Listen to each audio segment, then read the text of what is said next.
قل ارتوایا یا اهل الكتاب اے اهل کتابو لما تکفرون بآیات اللہ ولی کفر کوئی پایتونو د اللہ واللہ شہید اللہ شہید دا حاضر دا علا ما پغشی تعملون چی کوئی.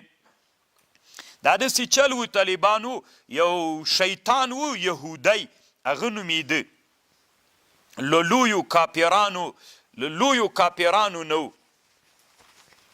اغه نومیده مرشاش ابن قیس نومیده مرشاش ابن قیس. یو ورځ د نبی د طالبانو د اوسیانو خزرجیانو ته بنو قیله ویلې ښه بنو قیله ما څه درته ویلي چې سبا بند سبا چې ونړېد په یمن کې نو بیا عرب له غجې نه را روان سول مدینې ته راغلل دغه عربو ته به بنو قیله ویلې. نو بیا دوی چې د قیلې زمن مورې قیله نومېده دا قیلې زمن چې ډېر سول دا خپل منځ کې دوه ټوټې سول لکه پښتانه طالبانو چې تربګینیت ډېر ده پکې که نه په قومونو زتي اصل یې ټول یې وجې ته راځي خو چې لږ غټ سي بیا تربګینت ستي بیا ټول عمر طالبانو د پښتنو په جنگ باندې تیر ده. تاسې یو کتاب وګورئ تتمة البیان فی التاریخ الافغان صدو مدو مړ که مدو صدو مړ که ټول عمر یې په همدې تیر سوی ده بس طالبانو وشته و میږه ده و ټول عمر یې په دې باندې تیر سو. اوس الله یو ښه زمینه ورته مساعده کړې ده چې الله عز وجل ځکه بادشاهي تقریبا اکثره د دوی ده الله عز وجل دې وکړي چې اوس دوی خپل علم ته مخه کړي چې الله عز وجل علمي پرمختګ ورته نصیب کړي. طالبانو ورونو تاسې چې کله د محمود غزنوي خلافت په تاریخ کې ګوري هلته پښتانه ګوري طالبانو الله دې رحم پې وکړي. غرو کې به پټ ول طالبانو راکته کېدل نه په اسانه باندې بیا ډېر وروسته راکته سول کوچان ول که نه.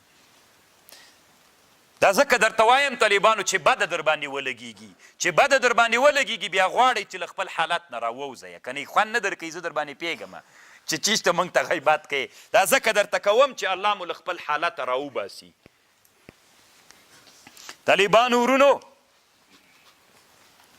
نو دا غڅې و دا بنو قیله د اوسیانو خزرجیان بیا خپل منځ کې ډېر جنګونه یې کړي مشهور جنگ د دوی د بعاثو د اسلام نه مخکې عمره اوسیانو به خزرجیان وزل خزرجیانو به اوسیان وزل بیا اسلام چې راغی طالبانو فاصبحتم اخوانا د اسلام په برکت باندې دوی څوک وګرځېدل دوی ورونه وګرځېدل چې ورونه وګرځېدل الله عز وجل دوی په مابین کې ورورګلوي پیدا کا. د مرشاش ابن قیس دا داسې تېرېده دوی ګپ و شپ لګو د اوسیانو خزرجیانو ده ته ډېر زور ورک چې دا خو مې باید په هغه حالت لیدلی وای چې د دوی په منځ کې هغه اختلاف و هغه حالت باندې مې کش کېدی لیدلی وای. ستی یو یهودي ته ویلي وی ورسه ورننوځه د بعاث د جنګ شعرونه یې دوی په منځ کې ووایه هڅې واره ورننوته دا یهودی نو شعرونه یې ویلې چې شعرونه یې وویلې نو دلته طالبانو دوی خپل منځ کې هغه تربګینۍ عصبیت قومیت بیرته بیا رامعاد سو چې خپل منځ کې یو د بل په ضد باندې وسلې راواخیستلې بیرته دا و چې جنګ پکې را پیدا کړي. الله عز وجل دا آیات را نازل کړي.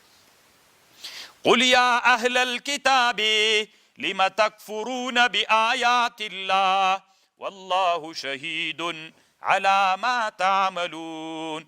قل ارتوایا یا اهل الكتاب طالبانو ورونو دا اوس مو ګورئ دې ته فکر وي کله کله بعضې انسانان نومونه د قومونو ته انسانان راهڅوي. دلته امریکایان چې افغانستان ته راغلل قومي شوراوې جوړې کړلې د دې په خاطر باندې چې انسانان ټوټه کړي هر چا ته یې بېلې بېلې قومي شوراوې ورکولې وې ځکه یوه قومي شورا بله قومي شورا بیا نه مني چا ته دې چې مشري ورکړه بیا هغه مشر بل مشر نه مني مسلمانان ټوټه سول. مخکې له جاهلیت نم طالبانو دغه افغانستان باندې طالبانو یو وخت کې بادشاهي تېره سوې هغې ته به یې ملیک الطوایفي ویلې د هر قوم به د مثلا د احمدزیو به ځان ته بادشاهي وله، د حسین خیلو به ځان ته بادشاهي وله، د نورزیو به ځان ته بادشاهي وله، د اسحاقزیو به ځان ته وله، د سلیمانزیو به هر چا ځان ته پاچا ده، هر قوم ځان ته بادشاه و. هلته مسلمانان ډېر ټکېدل، ځکه یو سړی به چې له کابل نه لوګر ته تله 100 بادشاهیګانو باندې به تېرېده، نو هغه بادشاهیګانو سره به یې ورانوله، انسانان ګرځېدلی نه سو. نو چې ونه ګرځې تجارت په ټپه درېږي، چې ونه ګرځېږي علم په ټپه درېږي که نه. تاسې دلته نه سوی راتللی چې علم خپل کلي کې خو نو ټول علم نه زده کېږي که نه.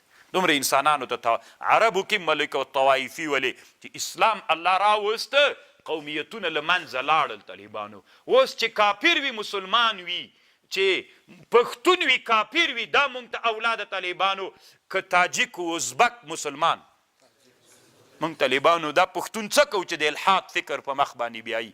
دا پښتون مونږ څه کوو چې د سره د الحاد د فکر بیرغ ورسره او خلک د اسلام ضد، د علماو د دینی مدارسو ضد ته انسانان رابلي او کله لر او کله د بر نارې وهي؟ دا طالبانو دا پښتون باندې مه راجمع کېږئ، مونږ ته اسلام معتبر. علامه ابوالحسن علي الندوي یو کتاب جوړ کړی، الاسلام فوق العصبیات والقومیات. العصبیات والقومیاتو نه اسلام لوړ د طالبانو. اسلام داسې یو دین ده چې ټول پکې راجمع دي. موږ سره دلته په دې مجلس کې طالبانو اوس فارسیبانو پښتون راجمع ده، بدخشانی او هراتی راجمع ده. هېڅ طالبانو موږ په یو شي باندې غږیږو، موږ مسلمانان یو، بس نور خپل منځ کې ورونه یو. هېڅ کله انشاءالله دا فکر نشته ده. قل ارتوایا یا اهل الكتاب لم تکفرون بآیات الله والله شهید على ما تعملون. قل ارتوایا یا اهل الكتاب لم تصدون عن سبیل الله. د ما خپله طالبانو د محافظینو مشر چې دغه مولي صاحب د فارسي زبان ده، دلته ناست سره طالبانو فارسي زبان ده. طالبانو مونږ کې قومیت او دا بالکل شته ده نه. طالبانو الله دې نه پیدا کړي. مونږ ته اسلام مطرح ده. مونږ دا غواړو چې یو بل کردی صلاح الدین ایوبی الله عز وجل را پیدا کی چې دی فاتح د بیت المقدس وګرځېږي، چې مسلمان وي او دا بیرغ د اسلام راواخلي. مونږ ته دا نه ده معتبره. یا اهل الكتاب، ای اهل کتابو، لم تصدون عن سبیل الله، ولی بندوی تاسی خلق للاری د الله نه. من آمنا، اغه څوک چې ایمان راوړی، تبغونها عوج، تاسې طلبوئ د لاره کږه، وانتم شهداء، او تاسې شاهدان یئ، وما الله بغافل عما تعملون، نه د الله غافل عما له هغه شي نه تعملون. یا ایها الذین آمنوا، ای کسانو چې ایمان مو راوړی، ان تطیعوا فریقا، که تاسې طاعت وکئ دغې ډلې، ان تطیعوا فریقا، ای کسانو چې ایمان مو راوړی، کوي طاعت وکئ تاسې د یوې ډلې، من الذین، چې دا ډله له هغه کسانو نه ده، اوتو الکتاب، چې ورکړل سوی د کتاب، یردکم، رد بکی تاسې، بعد ایمانکم، پس له ایمان د تاسې کافرین. یعنی که دا کتاب اتباع کوي، له دین نه به مو باسي، کافران به مو ګرځوي. وکیف تکفرون، څنګه تاسې کفر کوئ، وانتم تتلا علیکم آیات الله، وانتم تاسې چې یئ تتلا تلاوت کیږي په تاسې آیتونه د الله، وفیکم رسوله، په تاسې کې رسول د الله ده. ومن یعتصم بالله فقد هدی الى صراط مستقیم.